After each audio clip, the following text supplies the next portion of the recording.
go ahead and get started. Welcome everyone. It's great to see all of you. This is, as I mentioned, the final webinar in our summer webinar series. My name is Tara Wilkie. I am a member of the AALS section on technology, law, and legal education, and I have the pleasure of serving as the moderator for today's session. I wanted to let you know that I'll be turning it over here in a second to our presenter, but we will have time at the end for questions. So if you could just hold on to your questions until the end, we will be sure that we can take them. So our presentation today is titled Using AI in Legal Research and Writing. Our presenter is Professor Daniel Schwartz from the University of Minnesota Law School. He teaches courses on contract law, insurance law, the regulation of financial institutions, commercial law, healthcare regulation and finance, and judicial opinion writing, and we are thrilled to have him. With that, I will turn it over to Daniel. Great, thanks so much. It's a pleasure to be in front of all of you today, and I'm looking forward to chatting. So let me just talk through about sort of the plan for what I want to talk about. So what I want to start off with is talking about some empirical research on how AI impacts legal reasoning. And so I'm going to spend a bit of time on that because I think it's important to set the stage about what we know and what we don't know. From there, I'm going to sort of talk about, okay, well, now that we know that, know sort of what the basic expectations are, and there's a lot of more research to be done, how can lawyers and law students use AI effectively? And of course, at the end of the day, there'll be some general principles, but practicing those general principles is going to be key. And the third point then is going to be, okay, well, what do we do as legal educators in terms of helping our students to incorporate the lessons that we have learned? So that's the basic plan. And as said earlier, I'm hoping to leave plenty of time for Q&A at the end. All right, so let's just start off talking about the empirical landscape in terms of what we know and what we don't know. So very early on, after ChatGPT was released towards the end of 2022, I worked on a paper with several of my colleagues, and what we did was just try to figure out, okay, like what is the potential for AI, for something like ChatGPT, to produce legal writing on typical law school exams. And what we found was that, just sort of feeding a law school exam question into ChatGPT can produce a passing answer. Now, the passing answer is not one that's going to get an A. In fact, in our study, it received an average of a C+. But what was notable about that is it was still passing exams at the University of Minnesota, where, which is a pretty selective law school. And so already we had the sort of baseline that ChatGPT, which was sort of the first iteration built on a technology called GPT 3.5, had some significant capacity to engage in legal research and writing on its own. Now, several months later, and I believe it was March 2023, though time flies, OpenAI released GPT-4. Now, for those of you who are not familiar with that, in order to get GPT-4, there are sort of two ways to do it. You can subscribe to OpenAI's ChatGPT Plus, and then you can get it directly, but that's $20 a month.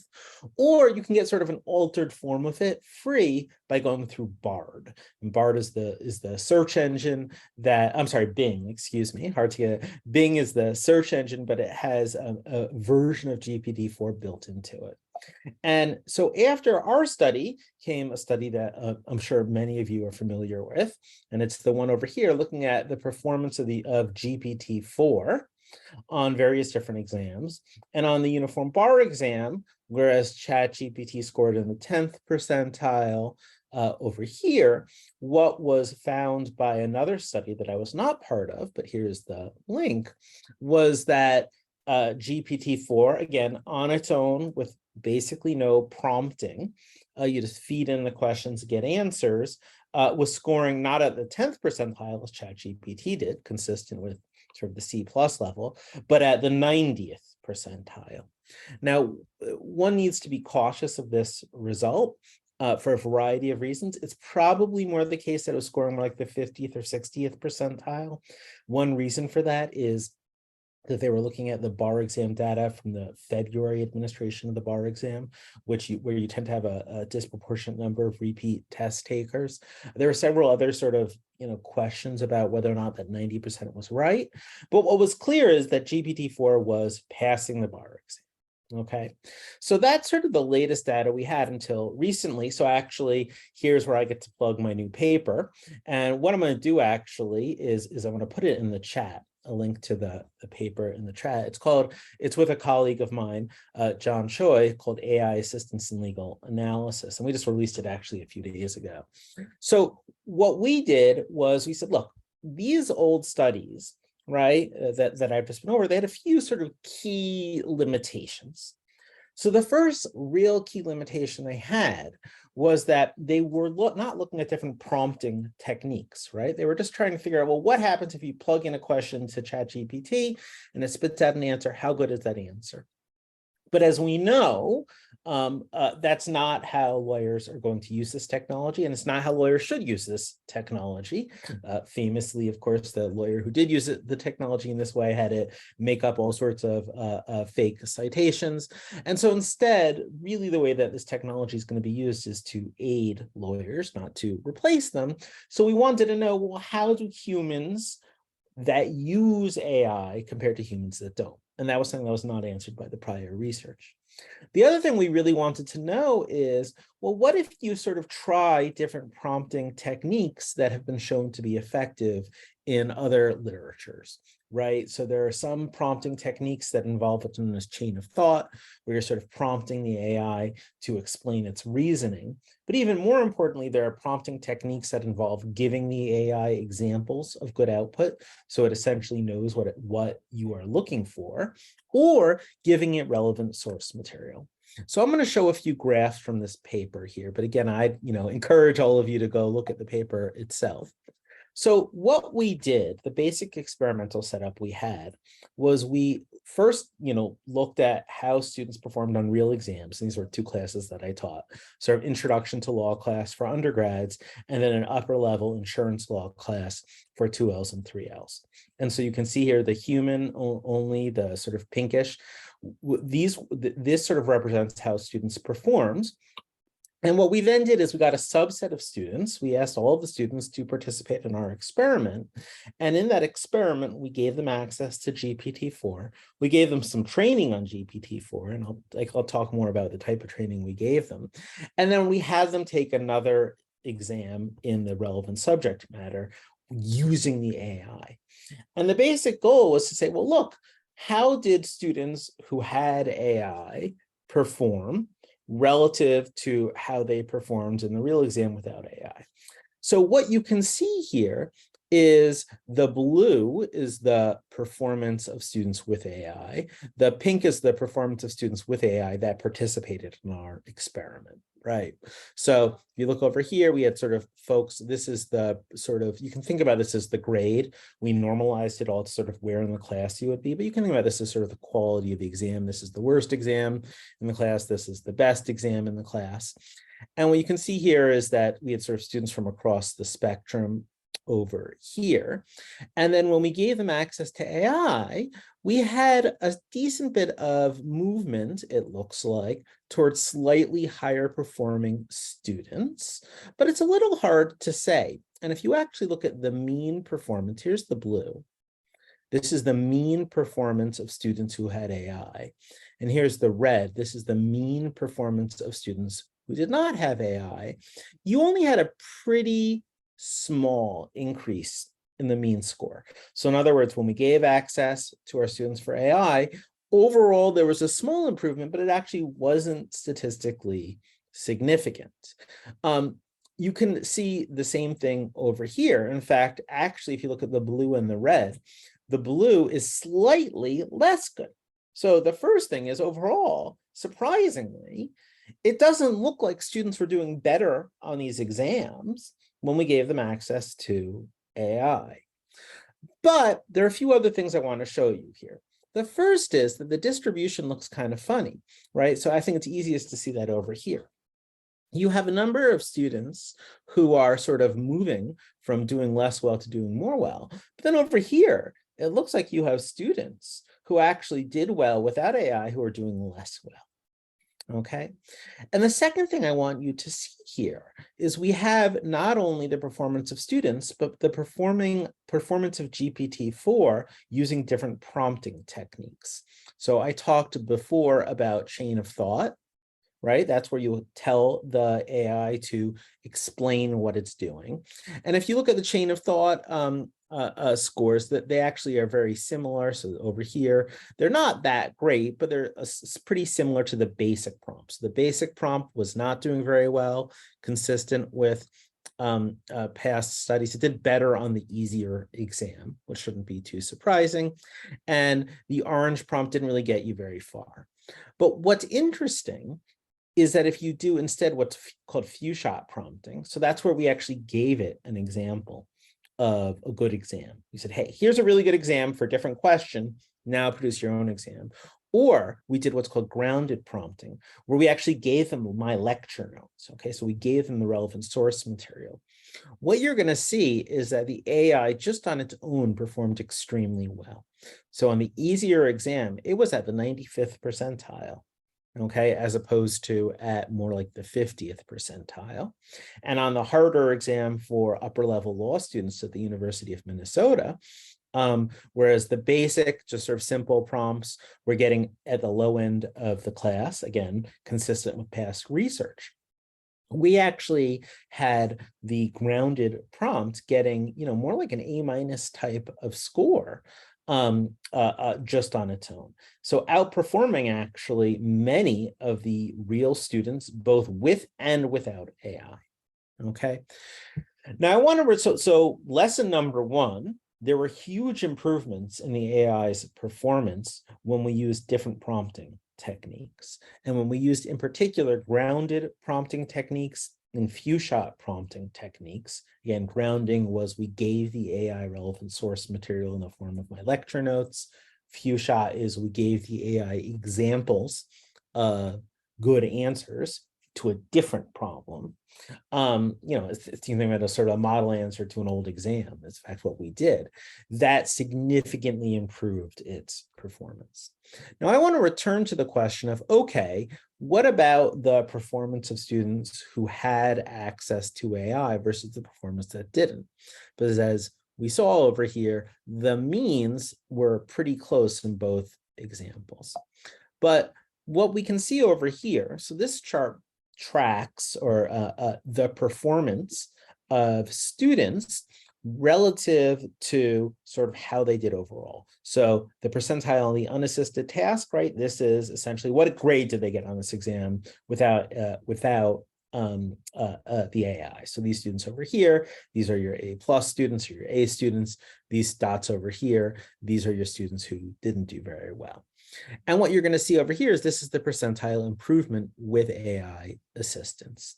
And there's a very clear downward trend. And in fact, around here, you're going to see this downward trend goes negative. So in other words, for our best performing students, access to AI made their performance worse. Whereas for our worst performing students, those who didn't do well without the AI created a big jump in performance, right? For these folks over here, 100%, but for many of them, very significant. And so what we tended to see, that's hidden by the fact that overall, the mean performances were very similar, and that you can kind of see visually, particularly in this graph over here, is that the AI is substantially helping the students who were not as strong without AI, whereas it's almost hurting, not only it is hurting the performance of students who did quite well without AI. Okay, now, how do we get these results? Well, we also have some qualitative results. And we looked just at these different exams, the ones that students produced on their own without AI and the ones that they produced with AI. And we saw some trends. So the first thing is there were several strengths that were pretty persistent in the exams that students created with AI. So they were much more likely to provide direct answers to the central issues. They generally did a pretty good job of threading the relevant facts through their answer, right? Linking back to the facts of the exam. It didn't feel just sort of like a note dump, right? They actually would link the rule to the facts. They usually actually were very good about characterizing the relevant facts. And they were quite well written at the sentence level, right? Each sentence was grammatically correct, was sort of fluid. There is also a very strong tendency for these exams to be quite good at counter arguments. So these are the types of things that AI enhanced when we gave humans access to them in terms of the quality of their writing on these exams. But at the same time, we saw some pretty persistent weaknesses on these exams relative to the human-only exams. So we tended to see more conclusory analysis, right? Well, here's the answer and maybe one fact linked to it, but there wasn't really delving into it, an explanation. There tended to be less consideration of doctrinal variations, right? So maybe you would have whatever, two different versions of the parole evidence rule, and you'd say, and that might be relevant, right? In a really good exam, a student might say, well, look, if you have this, the four corners rule, the parole evidence rule, here's how the analysis would work. But if you have more of a liberal approach to the four corners rule, here's how, or the parole evidence rule, here's how the analysis would work. The AI-assisted exams did that less well than the human-only exams. The answers oftentimes were less well organized at a macro level than the human-only exams. And there tended to be a tendency for them to ignore hidden issues. Now, it sort of makes sense that there would be strengths when we gave humans access to AI, right? Of course, AI should help you. It's a tool, right? And so you would think, well, how could you be hurt by having a tool? But what some of this suggests to us is that AI can, for many students, displace sort of independent legal thinking, right? Independent thinking, where you look at an exam and you work through it intellectually, you try to spot the issues, you try to figure out what the relevant rules are, you try to figure out the relevant facts. And in a sense, it can set you down a path where you are missing issues or where you're not working quite as hard. It can also produce difficulties in terms of trying to figure out, well, okay, you have this AI written content. How do you integrate it with your own content, right? Because maybe you want to explain something more, maybe you want to frame it, but the process of integrating this thing that someone else wrote, this AI, with your own material is actually quite tricky.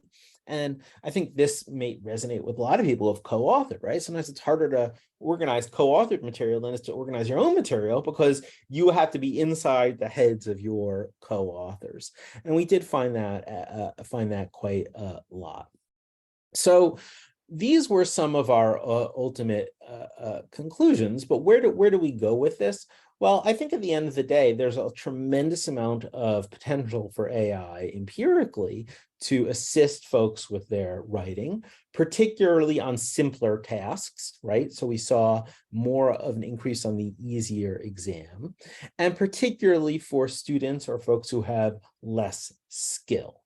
By contrast, there's at least some reason for skepticism from these results when we're dealing with very strong students who are engaging in harder legal tasks.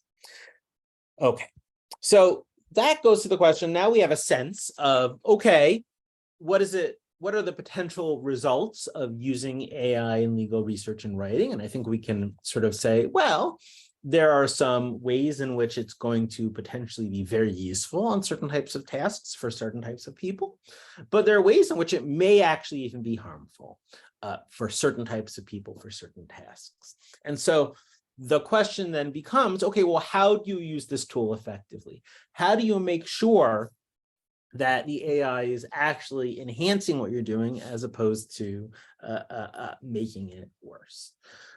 So here again, I'll tell you that this is something that I've written on, and I guess at some point later on, I'll try to put it in the chat. But here's the link.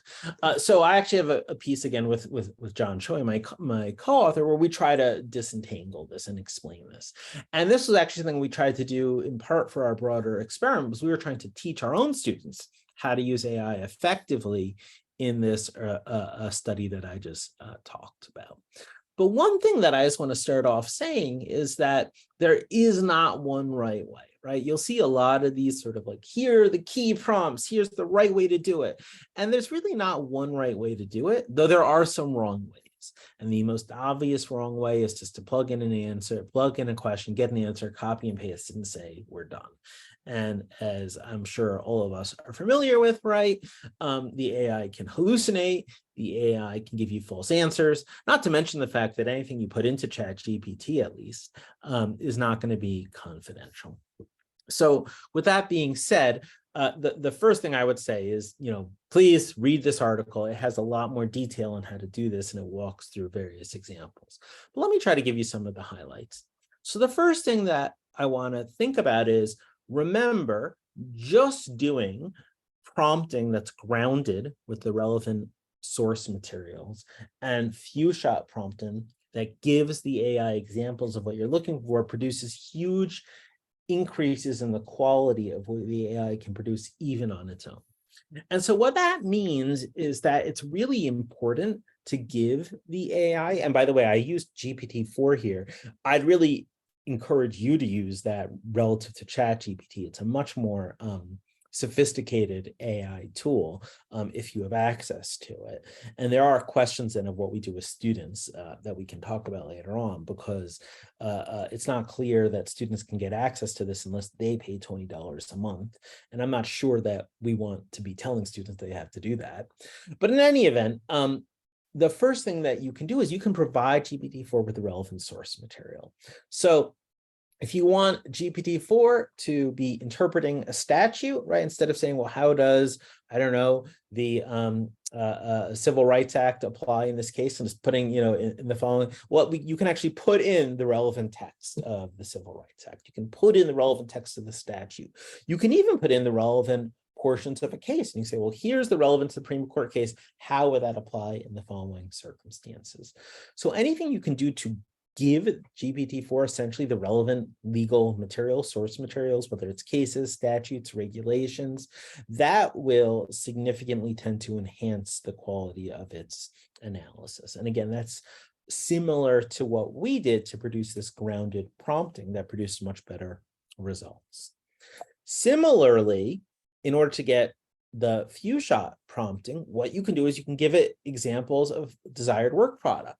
So if you want it to produce let's say, a model contract, you're asking it to draft a contract for, in one project I'm working on, we're getting it to draft a contract for a house painter, right? Instead of saying, well, please draft me a contract for a house painter that has these parameters, you can say, well, here is a sample contract, right? And you can give it in the prompt example of an excellent contract. You can just find and this is similar to what lawyers do all the time, right? You go out there, you find a precedent, right? You find a old contract that's been used by maybe your firm. Maybe you find it unpractical and you say, hey, here's a lease agreement. Here's a service agreement.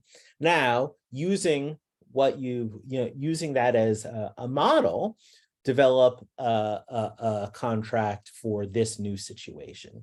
And again, that's going to substantially improve the quality of the results you get just from GPT-4.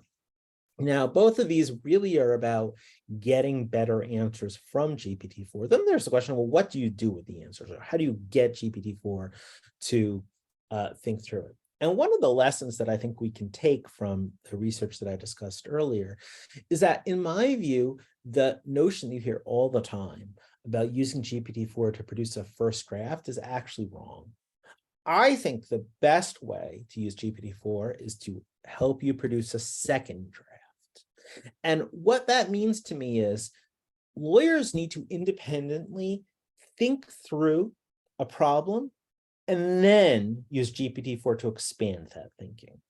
But if you just start off using GPT-4 or any AI, there's a real tendency for it to crowd out your other independent thinking, for it to start taking you down a path. And usually that path is reasonable and right, but it makes you realize it makes you forget a lot of times that there are other paths to be taken. It makes you forget sometimes that there are alternatives. And so in my mind, I think that it's really important to sort of work through and think through any legal problem.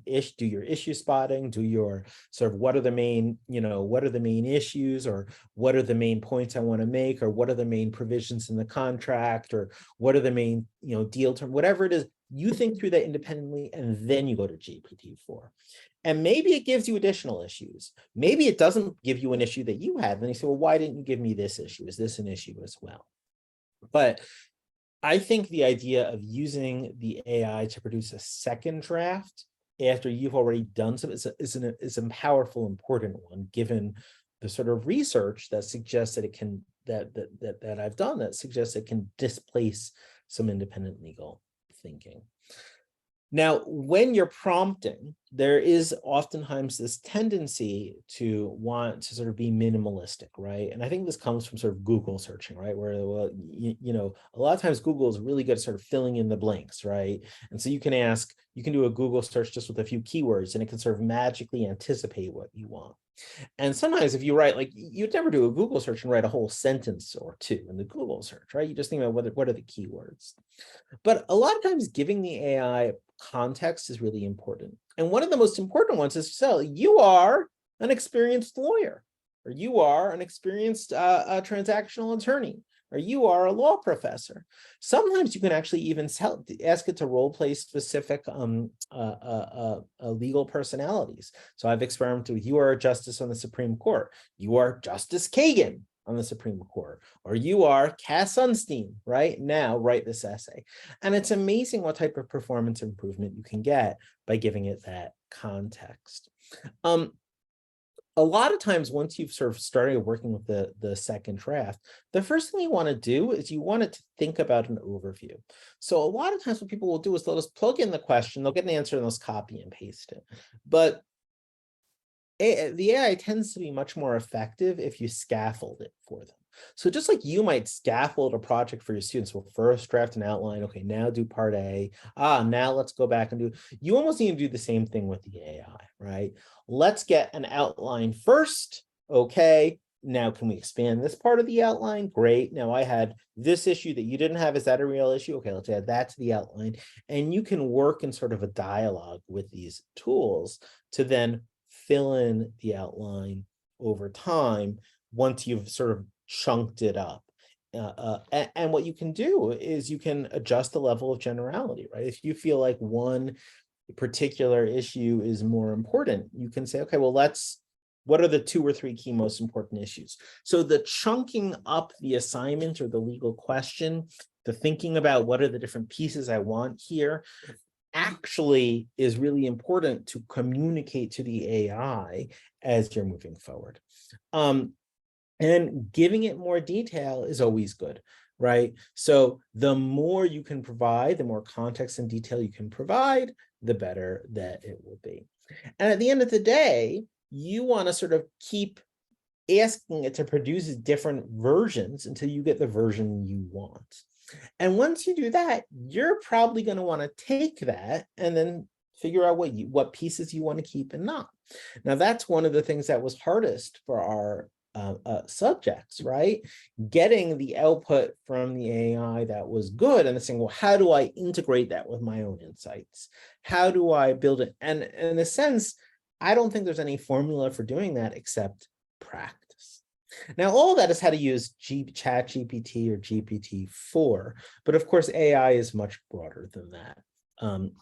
This is one final point we should make, and it's obvious you can't rely on AI to conduct legal research. You have to check its citations, and that's why actually giving it the relevant source material is so useful, because then it's actually very good at using the material you give it. But if you just say, well, explain how this case applies here, and you don't tell it what case, it might make that up, right? Or it might not do a good job there. So anytime it's giving you authorities, you're going to want to check those authorities, just like you would cite check any other material. Bing can actually be quite useful in this regard, because Bing will actually give you citations to the relevant source material.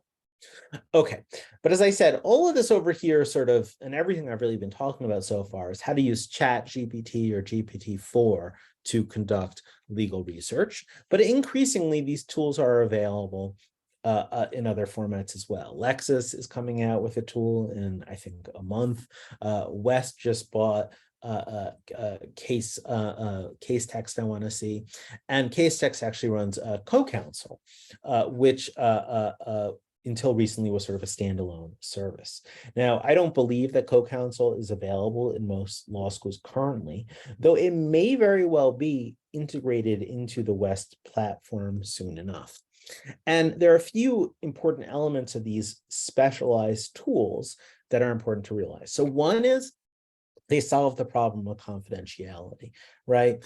You would never want to put in confidential client information into ChatGPT because that is not protected. That just goes to OpenAI. But CoCounsel solves that problem essentially by having its own dedicated servers at OpenAI. But what it also does is it sort of builds in some of the prompts that tend to work in a sort of formulaic way. So I just want to give you an example here so you can see. So what I did was I went into CoCounsel and I said, look, write a memo describing whether a company that manufactures a water filtration system can be held liable in Minnesota when a person is injured by the system when they use it contrary to the instructions contained in the instruction manual. So this was just based on a fact pattern from an old 1L legal research and writing project that we had at the law school over here. And what CoCounsel did, and it did this just by using GPT-4, but it sort of did it in the back end, and it filtered that question through, is it gave me an answer over here. But then it gives me a more detailed analysis, okay? And then it actually gives me the specific cases. So what CoCounsel is doing, and again, this should be integrated into West soon enough, is really a lot of the work that you might have your 1Ls doing in a typical legal research and writing assignment, right? You just give them the prompt, you give them the jurisdiction, you give them the issue, and not only is it going to give an answer, not only is it going to analyze it, but it's actually going to give them the relevant cases. And it's going to be very good about not hallucinating, because what's going on the back end here through CoCounsel's technology, really just through their prompting, is that they're actually using this grounded prompting, right? So they're grounding these answers in this case law, and they have tools to do that automatically. And so you end up getting really pretty sophisticated answers. And so ultimately, how can lawyers and law students use AI effectively? We can give answers, and hopefully I've given you some answers that are specific just to the general technology, right? The chat GPT. But the answer is also going to be that there are increasingly going to be tools that build into the technology effectively the ability to ask the right questions. Now, if I were writing a legal memo, I would still probably copy and paste this and start building it into my analysis, right? I might go and look into this over here. I might have different chunk it out in a different way. I might want to develop some of this, and you actually can't do that. Interestingly enough, right now, at least CoCounsel, you can't do that through here, so you need to take some of this and put it into GPT-4. But I hope this gives you a sense of the power of this technology. I mean, this was just a robot that produced something that this looks pretty good. And actually, it's a pretty accurate answer with lots of cases that would really change the game. So the question then becomes, and I want to finish up soon to make sure we get to questions and answers. The question then becomes, well, what does this mean for how we teach our students? The first thing to realize is that there's no way to police against this, right? There are tools out there that purport to allow you to identify whether or not a student has used GPT-4. They're just not reliable. And they're certainly not reliable at the level of accuracy that you would need to be able to really sort of know whether a student has used this. So in my mind, what that means is that there's really not any way to know whether students are using this technology unless you're using a proctored exam setting. And by the way, in a proctored exam setting, you would need to not only, limit access to the internet, you might even need a lockdown browser that limits their ability to use other apps on their computer, because there are some AIs that you can use locally. You can just download onto your computer. So Llama is one of them, where you can actually just have it on your computer, even if your computer is not connected to the internet, you may have access to this tool. So there are three options, really. So one is to embrace AI, and a number of folks are doing this to say, look, students, you can use these technologies. We're going to try to train you how to do it. We're going to give you practice on it. We're going to give you sort of the strengths and weaknesses and allow you to do that. The second is you can say, no, no, no, everything's going to be proctored. And I think that is where increasingly we're moving with doctrinal classes, though I've heard a lot of folks who teach LRW basically say, we can't do that, right? To really actually produce a good legal research and writing project, you need hours and lots of thought, and you can't do that in even a 2 or 3 hour proctored setting. The third thing you can try to do is to rely on the honor code. But in my view, that's a terrible mistake. And the reason it's a terrible mistake is that it's just this technology is too tempting. It's like saying, don't eat this ice cream, but I'm going to leave this ice cream right in front of you, and then I'm going to walk out the room, and there's going to be no way of me knowing whether or not you ate it. And what you're inevitably going to have is some subset of students who use this technology. And then the ones who don't are going to essentially be at a competitive disadvantage. So honestly, in my mind, you're left with these two, and I think this is true really in all educational settings, you're left with these two options. And I realized that these are not attractive options for some people, but I just don't know what the alternative is. My view, for what it's worth, is that in the first year, both for LRW and for doctrinal exams, we should have entirely proctored settings. So I actually think we should have people come into a room for their legal research and have 3 or 4 hours and just do the assignment there with handwritten materials like the bar exam. And that's because I think that students need to develop these skills on their own before they can then get to using AI effectively. But then I think once we get to second year and beyond, then it's time to move to one and embrace this technology. Because the truth of the matter is that it's very clear to me that this technology is going to revolutionize the way that most people practice law, particularly folks who are not writing, merits briefs on really high stakes matters for high profile law firms, right? Where it might be a bit harder, but any sort of workaday lawyer tasks where you're sort of just producing documents that are helpful, the efficiencies are so great already, the capacities are so great already, and we're sort of so we've just started the innovation process that it's clear that this is going to dramatically impact the way that the practice operates. So I'm going to stop there. I left at least a few minutes for questions. A co-counsel is very much not free. I think that this is one question I saw in here. It is really being used by high-end law firms, but we just don't know whether or not it's going to be integrated with West. And my guess is I'm positive that West will integrate something from co-counsel. Whether or not they integrate the full suite of tools, I don't know.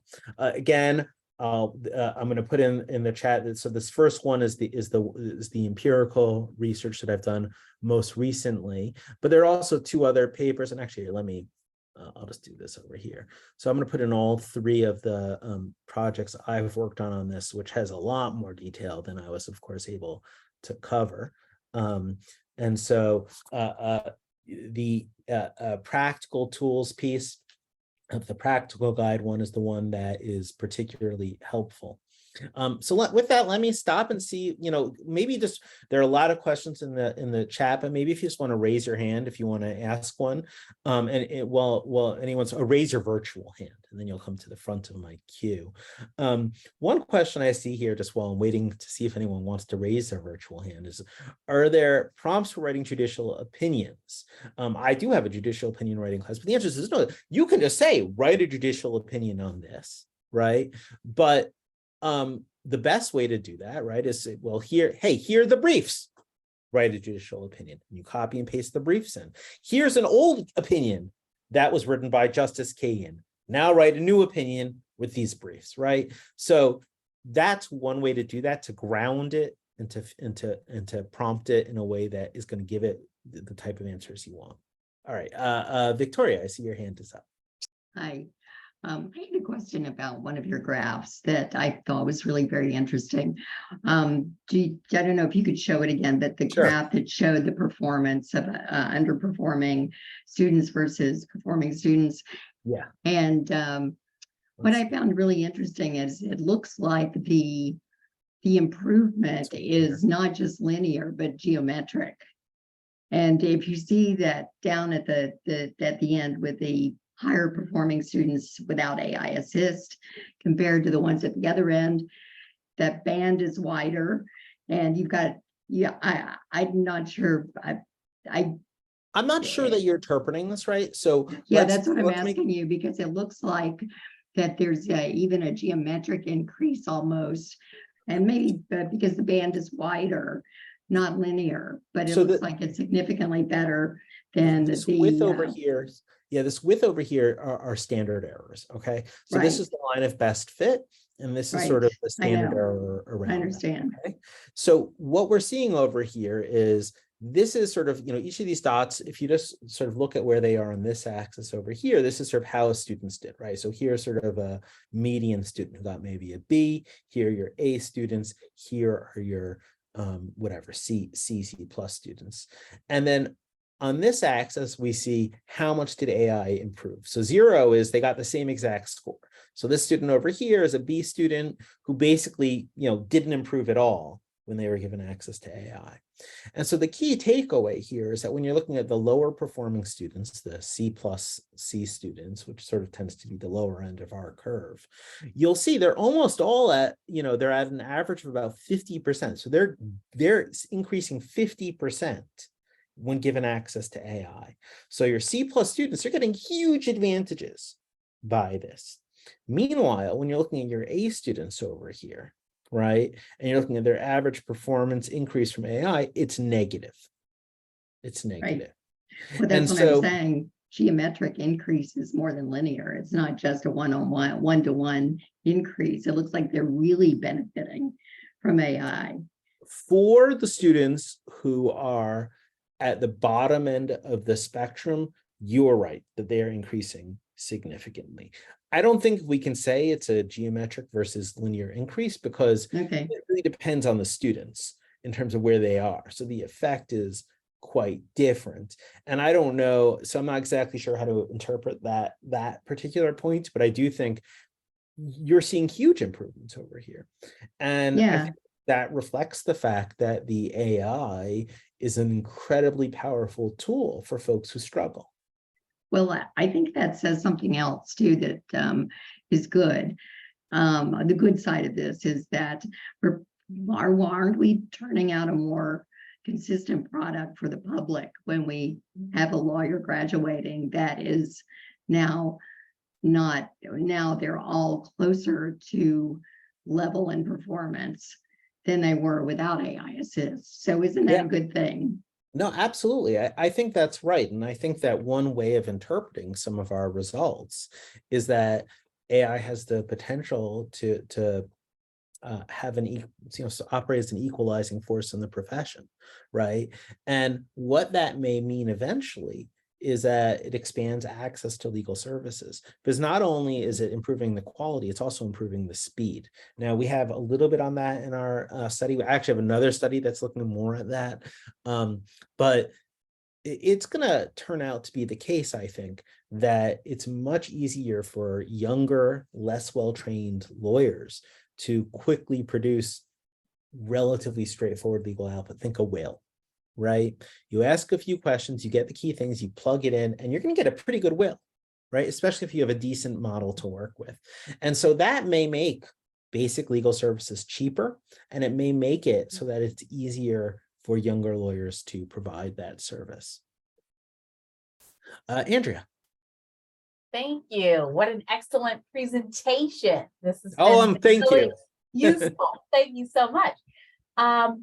What is available? I wanted to try, I'm a legal writing professor, and I wanted to try to incorporate a little of this AI or ChatGPT into the course. What is available that would be free to students if I wanted to, for example, do an example, like look at what you wrote and now look at what this produces and how does that compare? Yeah, so the easiest thing that's available is just Chat GPT. Here,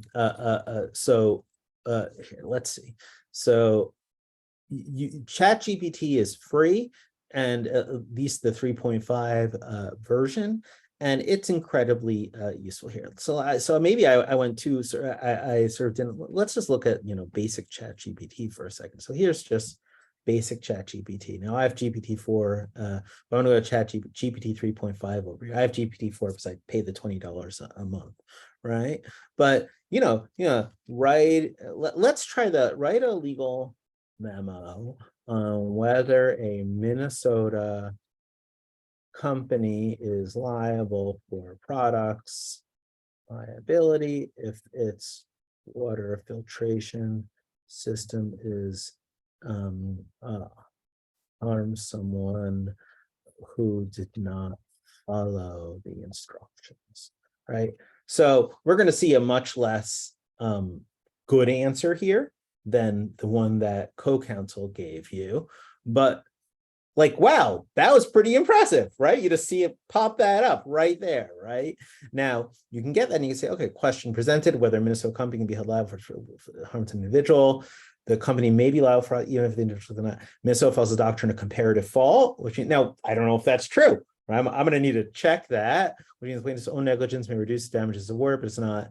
And then you'll start seeing this over here. Now, if you're taking the tort 402A, liable for this unreasonably dangerous, so you're going to want to check that, right? But you can see over here. Now, the key thing is going to be, right, I might want to say, okay, now consider this in light of, the actual text of 402A, right? And I would then plug it in, right? Right, but I don't have that here. That would be grounding it. Now write this memo to conform to the following, model, right? That'd be another way to do it.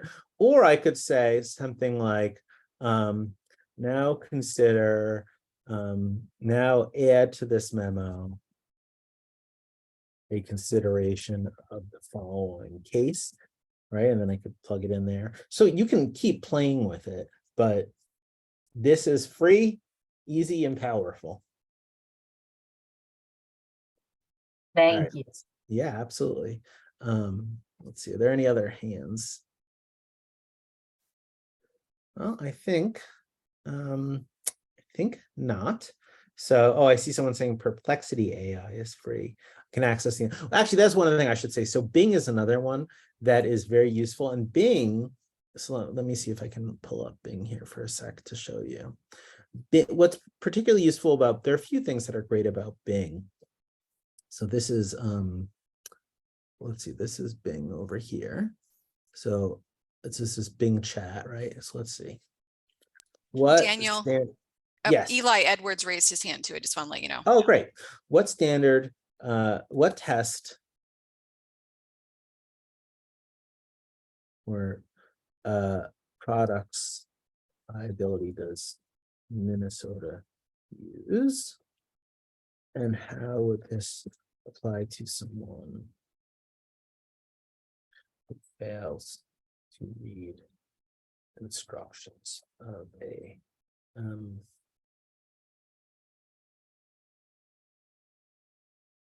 right? So what Bing will do over here is it actually has access to the internet. And so what it does, so here it's using actually GPT-4, but it's using a version of GPT-4 that is less powerful than the one within OpenAI. But you can see in Minnesota, a product can claim based on 3 negligence, strict liability, which basic elements of product liability claim are. And then what's really powerful about this is you can see, oh, it's giving me a citation. So I can go to that over here and see where this is from and decide for myself, is FindLaw a pretty reliable source? I will leave that up to you. But that Bing has that capacity when others don't, and Bing also is free. Okay, so who else? Sorry, who else has? Let's see here. Who else had the same question? I'm showing Eli Edwards. Oh, okay. For some, well, Eli, go ahead. I put this in chat, but just in case, there's been a lot of talk about hallucinations, fabrications, whatever you want to call it, the creation of false citations within LLM products. I'm wondering if anyone has looked at the error rate of summarization, because I'm worried that students are going to be using these products to generate case outlines. And the question is whether or not these products can actually tell holdings from dicta, et cetera. So, there's been a lot of work on the question of hallucinations, but hallucinations tend to happen much more when you're not grounding the source material. So let's say you want someone to summarize a case. You're going to get much less of a let's see here. Let me see if I can get a simple. I guess I'm not sharing my screen right now. So, but what I can do is I can just take a case, paste it into my prompt, say summarize this. And when you do that, you get very few hallucinations. Where you tend to get hallucinations more is where you ask open-ended questions and you don't give it the relevant source material. That's when you tend to get it. In terms of empirically, how often does this happen? That's a question I don't know the answer to. And I think it's very hard to give an answer to that because so much of it depends on how you prompt. Okay, and so there's not one answer to how often do we get hallucinations. And I think, frankly, a lot of the resistance folks have from sort of these anecdotes about whatever the lawyer who used this to create false citations and then was very publicly flogged by the judge are from that person just not even using the AI properly, and then two, not checking it. Of course, you have to check it, right? And so, but that is the type of task that lawyers are very practiced in, right? You have to do site checking, and so the rate at which you get correct informations is very accurate. I have another one where the students during testing giving basic instructions on how to write basic prompts. Yes, they were. So part of our, and the paper outlines sort of our procedures. We gave them a 2-hour class basically in how to use this technology effectively, talking about grounding their prompts, talking about checking the answers, talking about giving it context, working through some sample problems and working through. So what we tried to do was to get a sense of how AI helps students who had sort of basic training, as opposed to sort of throwing them in through in the deep end.